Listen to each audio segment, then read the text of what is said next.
La neutralité carbone dans 27 ans, le défi est de taille. La part des émissions de gaz à effet de serre émises par le trafic motorisé représente près d'un tiers du gâteau des émissions. Des rejets qui doivent disparaître d'ici 2050 selon la loi sur le climat et l'innovation acceptée par le peuple le 18 juin dernier. Raphaël Moury est le directeur de l'Institut de recherche sur l'énergie et la mobilité à la Haute École spécialisée bernoise.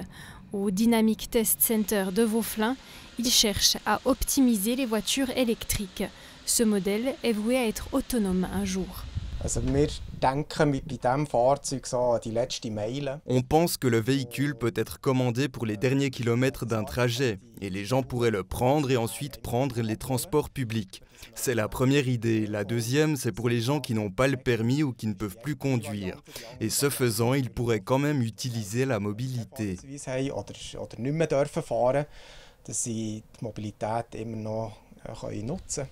Un exemple parmi d'autres. Actuellement, plus de la moitié de la population suisse possède une voiture, mais fin 2022, seuls 3% étaient électriques. Pour l'importateur AMAG, les ventes de véhicules électriques ne cessent d'augmenter et dans quelques années, il n'y aura plus que ça sur le marché, ou presque. Ça veut dire qu'en 2040, toutes les nouvelles voitures produites seront électriques. Mais en Suisse, il y aura toujours une flotte de véhicules plus anciens.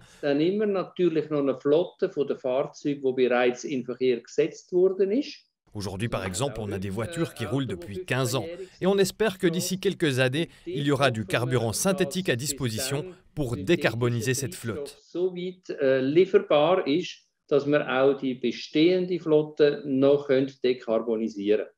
De l'énergie grise nécessaire à la production des batteries, de l'énergie consommée pour faire rouler les voitures, les véhicules électriques ne font pas l'unanimité.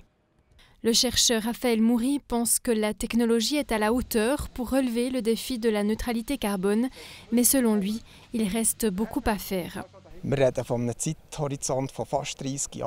On parle d'un horizon temporel de presque 30 ans et c'est clair que pendant ce temps, la technologie des voitures peut se développer encore extrêmement vite.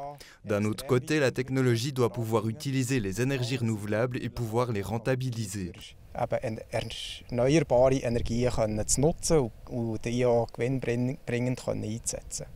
Et il semble que la loi sur le climat et l'innovation, votée le 18 juin dernier, donnera un coup d'accélérateur à la recherche comme aux projets innovants.